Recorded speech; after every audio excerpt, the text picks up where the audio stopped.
E hoje, como já disse o Luiz Carlos, estamos aqui com a presença do vereador Pólice Neto, né? E vamos conversar mais um pouquinho com ele. Semana passada ficou muitos assuntos aí, então você ouvinte da Super Rádio, manda a sua pergunta para o vereador aí, né? Fala o que está acontecendo no seu bairro, vamos conversar com ele, aproveitar que ele está aqui conosco. Eu acho que nós podíamos até fazer uma pergunta, né, para o ouvinte.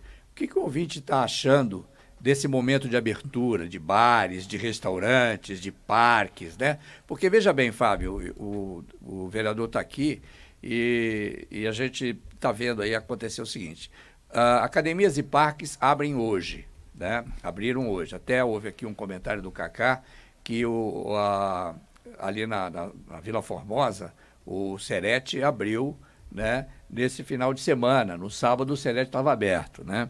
Antecipando aí um pouco nessa abertura de hoje. Eu até falei, eu acho fantástico. Todos os subprefeitos deviam fazer a mesma coisa, entendeu? Olhar, verificar, não é? O Luiz Carlos está rebelde hoje. Hoje eu estou rebelde. Ele está rebelde. Então, depois de 111 dias fechados, os parques se reabriram, né? E a pergunta que fica é exatamente essa. Muitas restrições, né, nos parques. Hoje pela manhã, o Parque do Carmo já estava muita gente. Parque do Carmo e Parque do Ibirapuera já estava bastante cedo. já estava Informações do DEPAV da manhã do dia de hoje. A primeira hora do Parque do Ibirapuera ele recebeu 753 pessoas, a segunda hora recebeu 1.024 pessoas. Então a gente já tem um acumulado aí de quase 2.000 pessoas que passaram na manhã de hoje pelo Parque do Ibirapuera. Então, e vai ficar aberto até às 16 horas. Eu fiz questão de buscar as informações quando estava vindo para cá, porque sabia que esse seria um tema importante. Lembrar que conseguimos construir uma parceria entre uma rede de supermercados e a Secretaria do Verde, a partir do DEPAV, 50 totens com oferta de álcool em gel nas entradas destes parques que estão reabrindo e também nas áreas gramadas, aquela marcação de distanciamento feita igualzinho que a gente faz no campo de futebol, portanto, pintando a grama, protegendo a grama, né? Então, é aquela pintura que acaba por proteger, inclusive, a grama, em especial em períodos mais frios. Então, aqui é uma parceria que eu acabei construindo, levei uma rede de supermercado para falar com o secretário de Verde e Meio Ambiente, é uma doação que essa rede fez e foi bastante importante porque conseguiu programar a abertura, né? Então, álcool em gel oferecido por essa rede, mais os totens, mais a marcação dos parques, 2 parques já marcados hoje, o Parque Burle Marx e o Parque do Ibirapuera já têm os seus gramados com essa marcação do distanciamento social. É muito bom isso. Só que a pergunta que fica, vereador, é a seguinte, com muitas restrições, né? Você não pode segurar no ferro para fazer academia, você não pode, né, fazer absolutamente nada, está tudo proibido. Agora você pode pegar um ônibus lotado, você pode pegar um metrô lotado, você pode realmente andar, né, fungando no cangote do outro dentro do ônibus, quer dizer, entendeu? Eu acho isso realmente, são aquelas coisas que são disparates entre algo e outro. Você tem toda a razão. Então veja só, o grande esforço hoje no Brasil, em especial na cidade de São Paulo, é garantir regras de segurança em saúde para o transporte público coletivo. A gente impõe regra para todo mundo, e regra rígida. Só que quando a gente chega no ônibus e no metrô, tem mais ou menos 8 a 10 pessoas por metro quadrado. Então, se riscar no chão 1 metro, 1 metro é um pouquinho mais de um passo. Para um lado, para o outro, tenta colocar 10 pessoas ali, é como as pessoas estão sendo transportadas na cidade de São Paulo. E depois você diz que a pessoa tem que ficar 2 metros num restaurante. Aí, 2 metros entre as mesas, dentro do ônibus, 10 pessoas por metro. É para a gente ver a distância daquilo que a gente está oferecendo para a população de menor renda, né? Porque quem pega o ônibus é a população de menos renda, normalmente as pessoas que estão trabalhando nesses restaurantes, nestes bares.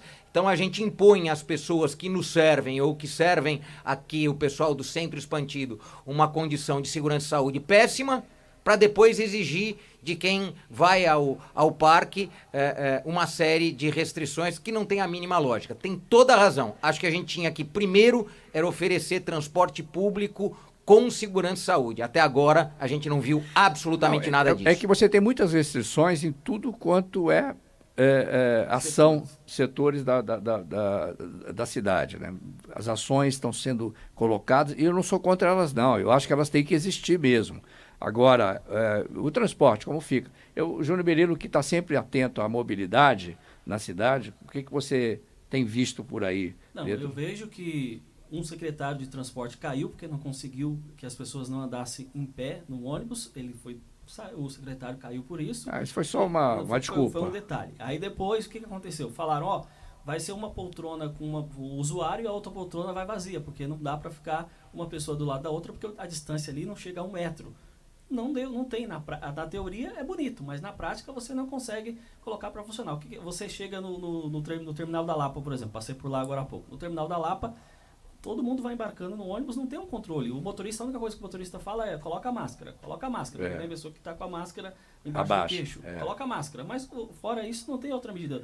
O ônibus não tem, no próprio terminal, deveria ter um álcool gel ali, um totem com álcool gel, deveria ter uma outra... O ônibus deveria ser todo limpo, né? Sim, higienizado naquele momento, e não acontece isso. Então, essa é uma das questões. Metrô. Tem algumas estações que colocaram lá uma estação de higienização, mas aquilo não resolve. Aquilo ali é bonito, é para inglês ver. Você olha, tem uma estação de higienização, joga ali um líquidozinho, uma água ali, um cloro e não resolve. Aliás, vereador, uma batalha nossa aqui, do debate em família, né, já falamos várias vezes, já falamos inclusive lá com o metrô e tudo mais, o Júnior falou que é uma coisa para inglês ver, e nós temos realmente um vagão, né, para as pessoas idosas, pessoas com deficiência, né? Que é o primeiro vagão de cada composição durante o período do rush, né? Na hora em que a coisa pega ali realmente. E aí o que acontece? Você pega uma estação como Sé, né? Onde você tem, ou República, para pegar uma estação um pouco menor, a estação República e a estação Sé, ela para no meio de duas plataformas. Você tem uma plataforma para o pessoal descer e uma outra plataforma para o pessoal entrar no metrô, né? Muito bem. Então, aquele primeiro vagão é tudo fechado ali para que as pessoas entrem, só que do outro lado, onde as pessoas vão descer, está liberado. Então, entra qualquer pessoa ali dentro daquele contexto, né?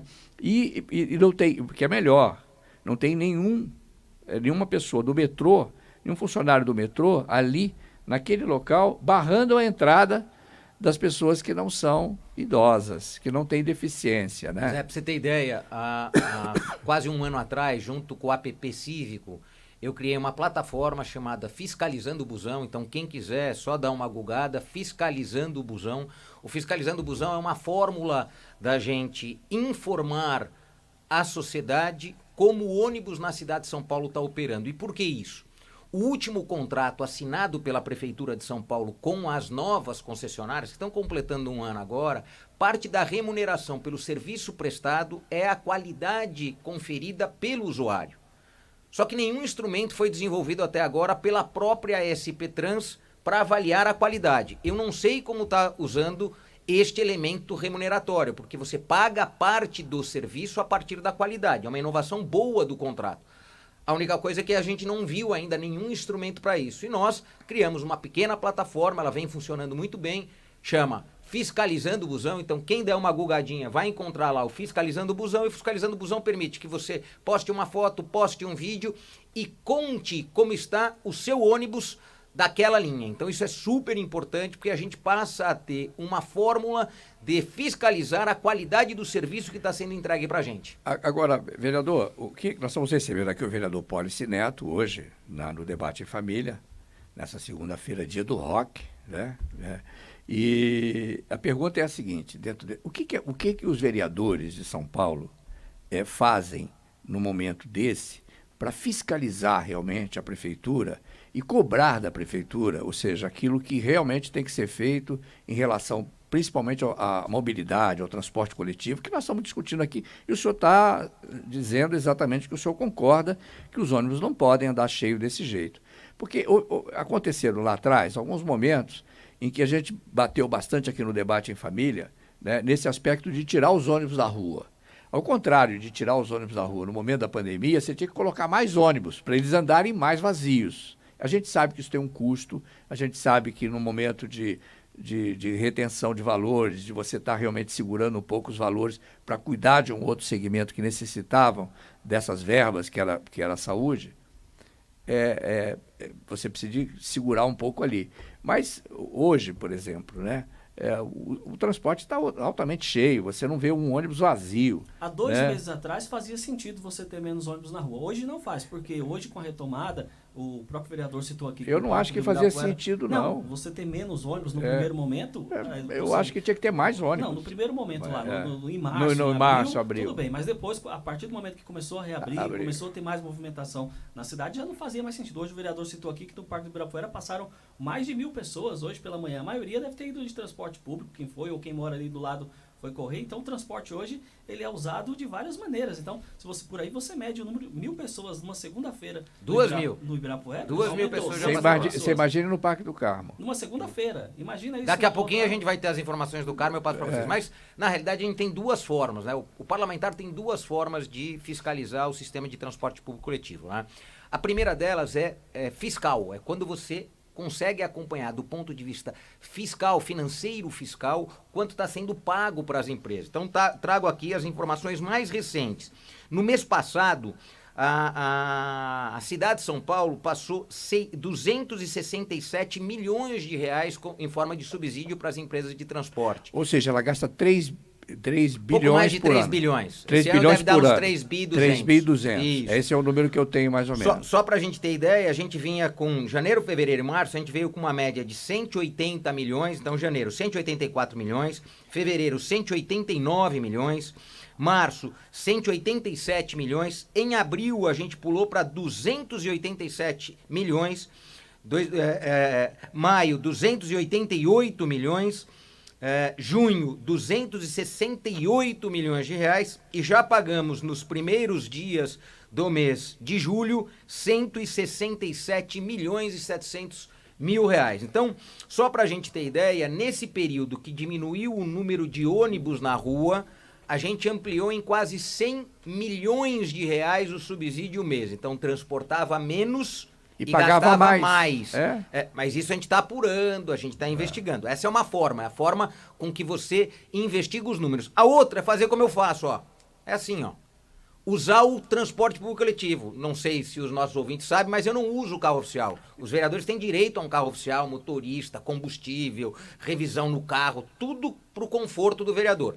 Alguns vereadores optam por um outro caminho. Fala que aquela bicicleta que você usa, você comprou. Não, então... Aí tem a minha bicicletinha. Que você comprou. Eu comprei minha bicicletinha e a minha anterior a essa, infelizmente, foi furtada na frente aqui do prédio. Ah, é? Eu vim numa entrevista na Rádio Tupi, deixei a bicicletinha aqui na frente. Quando voltei, a minha bicicleta não estava mais lá e estava uma bicicleta velha no lugar dela. Então quem levou a bicicleta, deixou a bicicleta velha no lugar. Trocou a bicicleta. Então, essa aqui é do vereador, então eu vou levar a do vereador que é mais nova. Então, uma das formas de fiscalizar é usar. Porque aí a gente sabe exatamente o que a população acaba por enfrentar. Ontem, domingo, eu saí para fazer uma ação no extremo noroeste. Usei o transporte público coletivo, no caso ontem usei o metrô, né? Então saí de casa, peguei o metrô da linha amarela, metrô esse privado, né? Foi privatizado, é uma concessão, e pude notar que o metrô estava absolutamente vazio e absolutamente tranquilo. Domingo de manhã, bem diferente do que acontece durante a semana. Então, eu uso o transporte público coletivo porque é uma das fórmulas de você enxergar e sentir o que a população sente e o que a população sofre ao utilizar esse sistema. Essa sua colocação, eu ratifico a aliás, minha. Aliás, tem uma comprovação disso, porque na página do vereador tem várias fotos dele lá usando o transporte público. Tem lá, né? Eu tenho usado. Só para aproveitar, eu falei da página, qual que é a sua página no Facebook? No Facebook é Policineto. Policineto. Então quem quiser procurar aí, procura lá, siga o vereador. Eu tenho usado também o transporte coletivo, até porque eu gosto de ver o que está acontecendo, né? É só que nessa época de pandemia, o Fábio tem me obrigado a vir de carro, né? Porque ele acha que eu estou no grupo de risco, com os meus 28 Mas anos. está, pô. Nos meus 28 anos, ele Tem acha que eu estou no tem grupo que ir de de risco. carro mesmo. Aí tem que vir de carro. Eu Mas tenho que pegar venho metrô, não tem jeito. Hoje o metrô estava mais cheio. Eu venho de ônibus, Pela primeira metrô. vez eu vi o metrô mais cheio hoje. Tá Porque você tem que começando a olhar, encher. se você quer criticar alguma coisa, se você quer verificar se alguma coisa está certa ou errada, se você quer aplaudir alguma coisa, você tem que participar dessa coisa, entendeu? Então eu sempre fui muito crítico do transporte coletivo, da mobilidade de São Paulo e aplaudi bastante quando cada estação do metrô foi ativada. Aconteceu realmente, entendeu? Porque cada estação do metrô ativada, você melhora muito essa mobilidade, né? Então São Paulo deve uma quantidade muito grande de estações de metrô.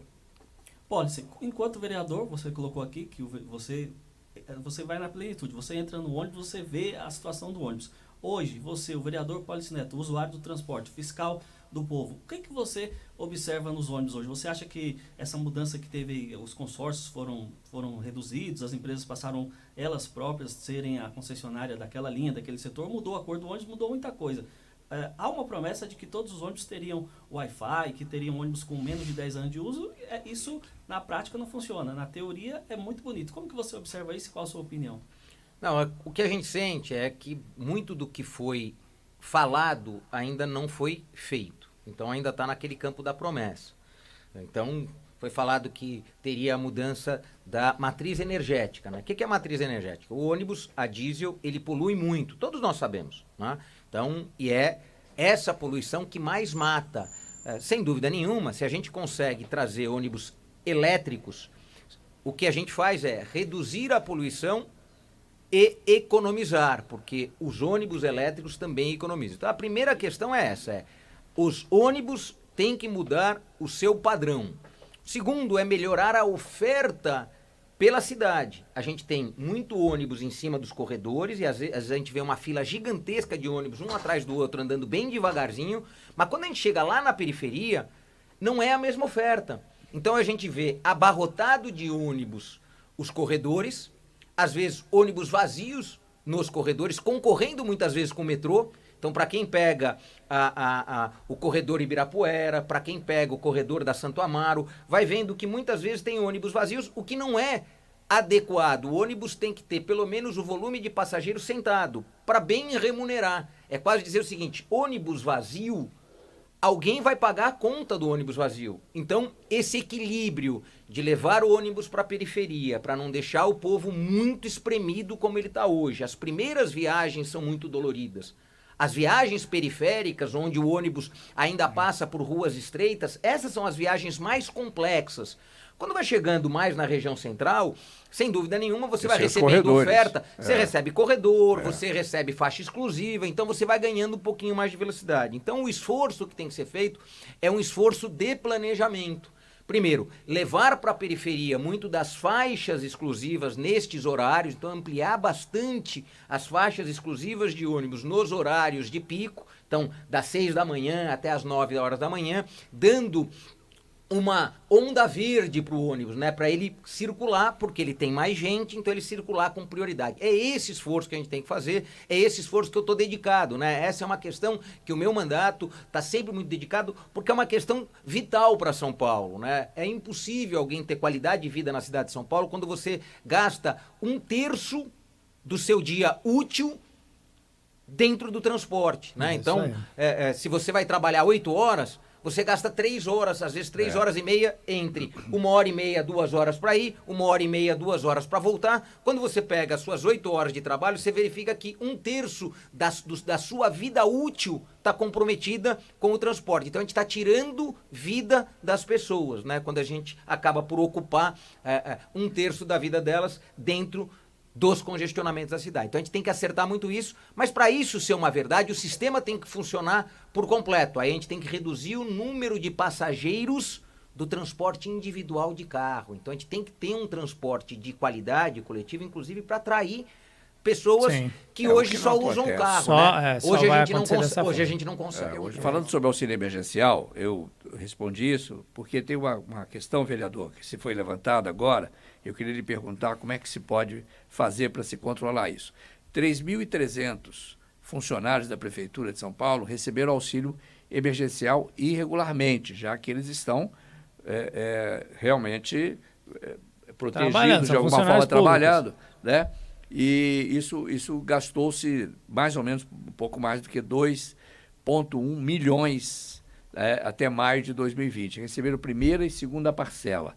Quer dizer, realmente, primeiro, uma falta de controle. Aí o Miro Mota tem razão quando disse que o Ministério da Cidadania falhou em relação a isso. Na verdade, Sim. a gente sabe que isso aí foi uma falha, obviamente, São várias falhas de vários locais diferentes. É o DataPrev que o DataPrev é que fez essa variação. Realmente, quem falhou foi o DataPrev, mas, de qualquer maneira, é o Ministério da Cidadania que está por trás disso, né? Então, o que acontece é o seguinte: a colocação o que fazer com esses funcionários que fraudaram essa ação do auxílio emergencial. Até porque a gente sabe que tem realmente funcionários públicos de alta qualificação, funcionários públicos decentes e tudo mais.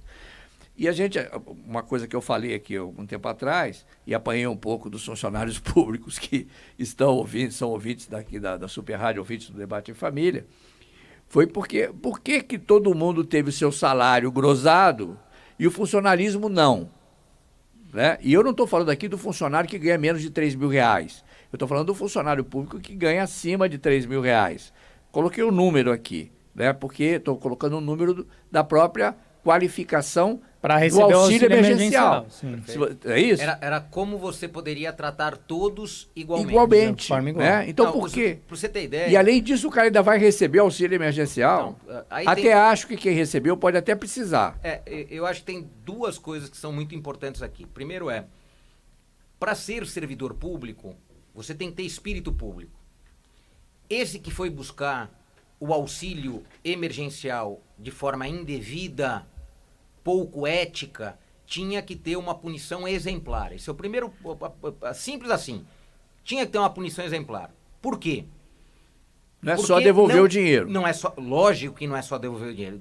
Devolver o dinheiro é uma obrigação. Mas aqui eu falo uma punição exemplar, porque senão fica parecendo que a sociedade está para servir os servidores públicos e não os servidores públicos para auxiliar a sociedade. Esse é o primeiro ponto. O segundo sem dúvida nenhuma, em períodos de maior conflito, o que se espera de quem serve à sociedade, tem estabilidade no emprego, é se dedicar mais à sociedade que mais precisa.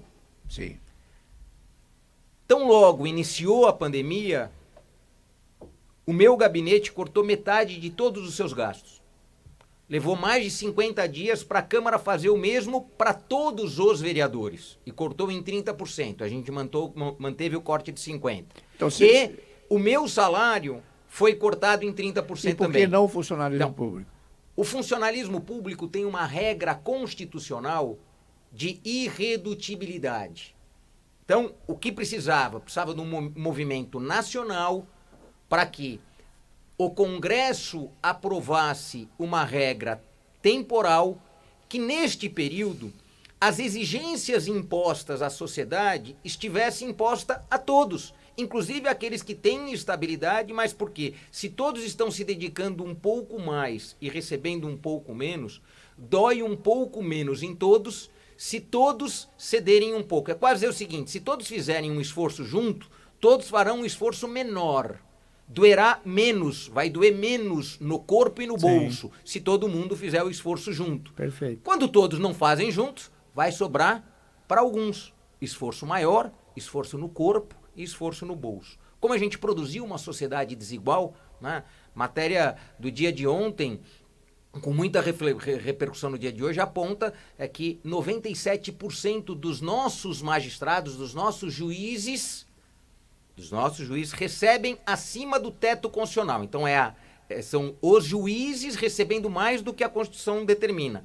E apontando que a gente teve mais de 3 mil juízes nos últimos anos que receberam pelo menos R$100 mil em um mês. Apuração feita por um jornal de grande circulação, né, do nosso estado. Então, veja só, se aqueles que estão para utilizar as leis para produzir igualdade, justiça, se até esses não têm conseguido seguir uma orientação ética e moral para aquilo que eles recebem, imagine quando a gente tangenciar as decisões. Ao contrário, teve inclusive determinados locais do Brasil, estados do Brasil, que o próprio Ministério Público queria aumento. Queria aumentar o salário, não diminuir, não dar a sua contribuição de 30%. Né? Ou aconteceram vários casos que nós noticiamos aqui. Então, é assim, você colocou muito bem, quer dizer, esse caso aí é um caso... Não são só os juízes também, né, deputado?